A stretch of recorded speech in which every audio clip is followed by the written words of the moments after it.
Bismillahirrahmanirrahim. Kita sambung kelas kita semalam. Bismillahirrahmanirrahim. Assalamualaikum warahmatullahi wabarakatuh dan salam sejahtera. Okey, kita akan sambung kelas semalam iaitu tentang takaful lagi. Nyampahnya kan. Tak apa, jangan nyampah-nyampah pagi-pagi ni.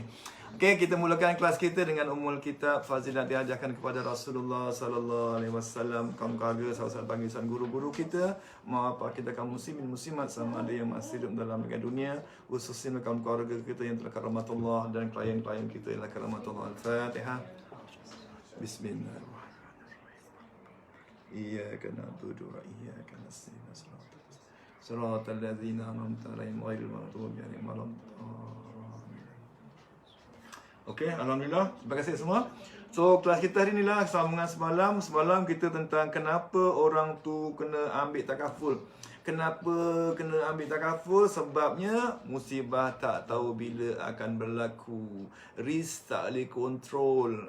Tak boleh dielakkan. Kita boleh kontrol, tak boleh elakkan. Akan berlaku juga. So, hari ni kita sambung dia. Sambungan dia adalah, dan kelas ni tujukan khas kepada untuk perunding-perunding baru atau klien-klien yang nak ambil takaful ataupun mereka rasa tak perlu takaful. Tak perlu takaful pun boleh dengar. Tak perlu takaful. Aku tak perlu takaful lah. Okey. Sebenarnya apabila berlaku risiko, musibah tak tahu bila, 4 risiko yang utama. Pertama sakit, yang kedua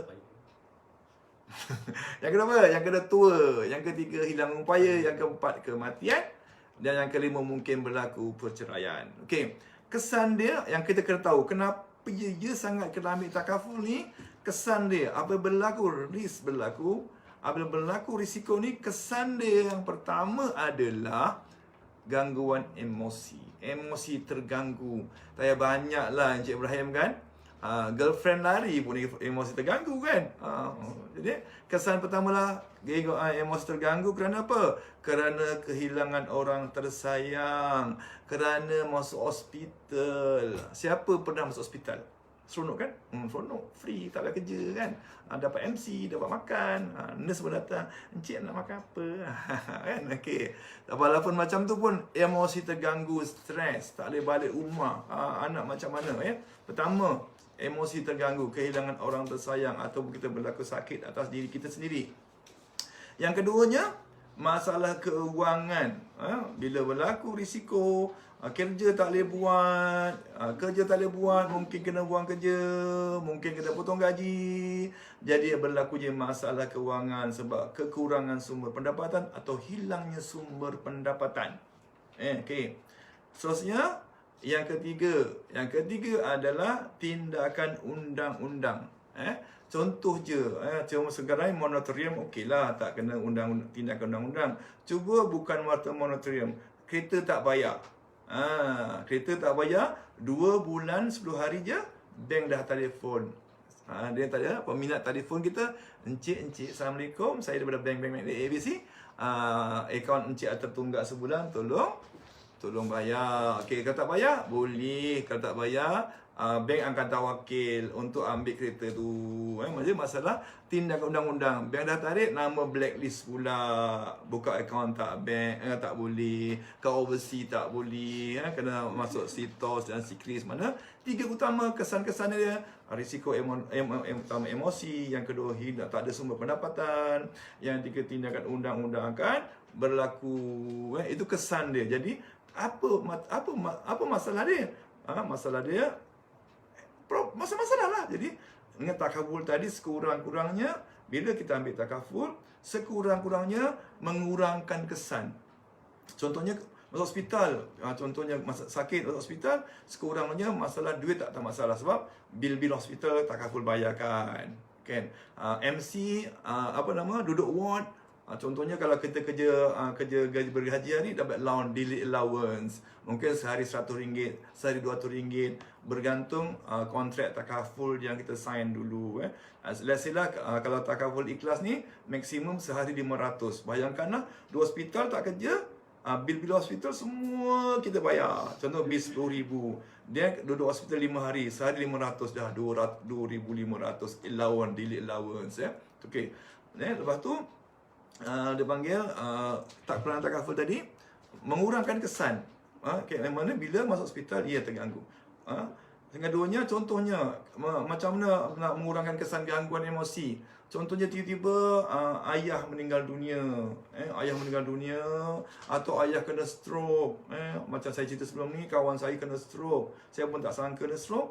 Dah at least keluarga dapat duit takaful, claim takaful, dapat dah untuk sekurang mengurangkan beban dia. Sekurangnya memang dah kena stroke, tapi dia ada duit contohnya 400,000. Sekarang ni takaful dah promosi budak murah. Contohnya kalau umur bawah 30 tahun, hanya sumbangan RM50 dah ada cover 200,000. Kalau berlaku hilang upaya, dah sekurang-kurangnya keluarga ada 200,000 untuk dia survive. Sekurangnya mana mengurangkan kesan dia, mana memang emosi terganggu, tapi esok kewangan tidak masalah. Itu peranan takaful juga. Okey, yang ketiganya meninggal dunia. Bila meninggal dunia ni pertama sekali apa yang berlaku bila meninggal dunia? Of course lah, anak kita jadi anak yatim, isteri jadi balu. Kalau isteri meninggal, suami jadi duda kan. Isteri jadi balu lah, kan. Anak jadi yatim, jadi dalam meninggal dunia pula dah wawasan. At least dapatlah mengurangkan undang-undang tindak undang-undang tadi. Contohnya hutang-hutang dapat bayar. Sebab hutang wajib dibayar. Kalau saya pergi mana-mana kelas pun, ustaz-ustaz kata hutang tu mesti dibayar. Dibayar. Jadi kena mana kalau kita tinggalkan contohnya 200,000 ke 300,000 sebagai pampasan sebab kematian dah hilang upaya, sekurangnya keluarga dapat menyelesaikan hutang-hutang kita. Kalau meninggal dunia, tinggalkan keluarga, tinggalkan hutang. Kan pangkat of course lah. Meninggal tak ada sebutan Sri dah. Nama encik pun tak ada dah. Dia pakai jenazah je dah. Nama tak lupa dah. Jenazah bawa jenazah masuk dalam. Okey. Jadi macam mana pula kan takaful boleh jadi macam tu? Okey, sebenarnya takaful lah, di samping untuk mengurangkan kesan risiko tadi, sebenarnya takaful, peranan utama takaful ni adalah untuk mencipta harta secara serta-merta. Sains borang hari ni buat sumbangan takaful, maka serta-merta dah ada coverage. Kalau tengok syarikat lah, kalau di takaful kelas, kalau berlaku musibah disebabkan dari kemalangan, serta-merta coverage. Dah bermula perlindungan tadi. Kalau berlaku kematian disebabkan penyakit, after 1 month. Mana dia? After 1 month baru dia boleh cover. At least kalau berlaku kemalangan, at least dah ada coverage. Mana dia? Kaedah ni adalah kaedah untuk mencipta harta serta-merta.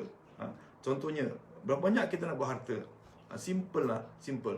Sekarang ambil sampel sekarang rumah. Semalam 2 hari lepas saya ronda-ronda zaman PKP ni, boring nak rumah ni. Tengah jumpa kawasan perumahan. Saya tanyalah, berapa kos rumah kat sini? Dia kata yang fasa ni habis, second phase bermula dengan 600,000. Bermula dengan 600,000. So 600,000, kalau kita nak beli rumah 600,000, deposit dah 60,000. Lepas tu sebulan berapa nak bayar? Sekurangnya 5,000. So bayangkan nak buat harta 600,000, kena buat saving 5,000 a month. Mampu tak kita? So berbeza dengan takaful. Kalau golongan muda-muda ni, yang bawah 30 ni, yang sekarang ni banyak produk murah-murah ni, contohnya kalau umur 30 tahun, untuk 600,000 hanya dalam RM150 je, atau RM200. Simpan takaful RM200, dan yet kita dah ada harta 600,000. Harta tu dia kata, yelah nanti simpan kat takaful kan tak boleh ambil. Betul lah tu. Kalau kita simpan kat tabung haji sekalipun, duit kita ada 500,000 di tabung haji, ambil ke? Tak ambil, biar je. Nak ambil duit apa? Nak simpan kat rumah awak bantal? Tak kan? Sama dengan takaful. Takaful ni sekurangnya ambil ni mencipta harta. Harta yang documented, berdokumen. Mana sebab ambil takaful ada buku polisi, ada buku sijil, ada takaful sijil. Kalau insurance polisi ada sijil. Sijil tu ada nyatakan siapa nama dia, owner of the sijil, owner harta tu siapa. Lepas tu siap hibah pula tu. Hibah in case berlaku kematian, nak kepada bagi kat siapa? Contohnya, contoh ni. Hibah, setengah orang lu hibah. Tapi saya kadang-kadang advise customer saya, jangan hibahkan semua. Sebahagian yang hibah, sebahagian lain. Sebab tujuan untuk membayar hutang-hutang yang kita tinggalkan. Bila hibah berlaku, kalau kita hibahkan semua, in case berlaku kematian, mana penerima hibah tu telah menjadi hak mutlak dia. Kita tak boleh, kecuali ada dokumen lain minta tolong membayar hutang-hutang yang kita tinggalkan. Itu bila kematian. Maknanya inilah kaedah dia. Kalau kita tak ada harta, this is the right time, the best time untuk kita mencipta harta sekarang. Itu peranan utama. Serupa juga dengan medical, kad perubatan. Kad perubatan contoh sekarang ni ambil kos perubatan dalam negara. Secara purata, kalau kita lihat sekarang ni, penyakit kritikal. Kritikal, kalau makna kata lebih kurang 40,000 new cases per year. So kita ambil lebih kurang 8 orang akan kena penyakit kritikal. Siap 8 orang satu kena. 8 orang satu kena. Bila 8 orang satu kena, terlalu banyak orang kena sakit kritikal dan kos dia mengemahal. Bayangkan tuan-tuan, puan-puan, katakan dia masuk ward, tak payah banyaklah. Bil kita katakanlah 10,000 saja. Kat mana nak cari aset atau harta 10,000 serta-merta? So sebab tu dengan takaful tadi, ambil satu pelan takaful, automatik dalam wallet kita ada kad perubatan, dah ada nilai dia belum bayar bil. Kalau di takaful ikhlas sekarang, kad produk hari ni, kita dalam wallet kita ada bernilai 850,000. Mana nak cari banyak tu? Hanya dengan sedikit sumbangan takaful dan mencipta harta untuk jaminan perubatan, harta untuk jaminan kalau meninggal dunia, harta untuk sekiranya kalau ditakdirkan hilang upaya. Jadi itulah peranan utama takaful. Jadi itulah dah 15 minit, saya janji 15 minit saja. Maka inilah kelas yang sambungan semalam, iaitu semalam dipanggil apa kelasnya? Semalam pasal kenapa perlu ambil takaful? Kenapa takaful? Itu semalam kenapa takaful? Sebab musibah tak tahu bila. Apa kena dengan musibah pula? Sebab musibah, bila berlaku musibah, kesan dia tadi. Kesan dia. Jadi tujuan takaful membantu untuk mengurangkan kesan musibah, kesan risiko. Kalau hilang upaya, ada duit dah. Kalau sakit hospital, ada kad perubatan dah. Kalau tu ada saving kat situ. Jadi mudah-mudahan dia bermanfaat, terutamanya kepada ejen-ejen baru kita yang tidak ada di Melaka, yang tak dapatkan training. So yang kat mana, yang kat KL, yang kat Perlis, kat Johor tu, bolehlah ambil belajar kat sini dan dia praktiskan. The most important thing adalah ilmu yang sedikit ni kita panjang-panjangkan, kita terangkan balik kepada kawan-kawan supaya kita mahir. Kalau kita dapat ilmu ni, kita simpan je, maka tak dapat. Jadi untuk perunding-perunding baru, Usrah dan Takaful Ikhlas, kita ada insentif yang amat baik untuk ke convention, umrah dan juga cash insentif. Kalau dapat minimum 4 client a month, kita dapat extra RM200 insentif, dan cukup setahun kita dapat insentif umrah. Jadi ambillah peluang yang depan mata ni untuk kita manfaatkan sepenuhnya. Jadi itu saja, mudah-mudahan kami doakan semoga semua ejen-ejen perunding-perunding takaful, terutama di Takaful Ikhlas, sukses dalam kerjaya masing-masing dan terus istiqomah. Kerana di luar sana perlukan ramai lagi perunding-perunding yang berprofesional, berintegriti untuk mereka. Jadi wallahualam, itu saja, salah dan silap mohon maaf banyak. Wallahu a'lam. Assalamualaikum warahmatullahi taala wabarakatuh. Delete.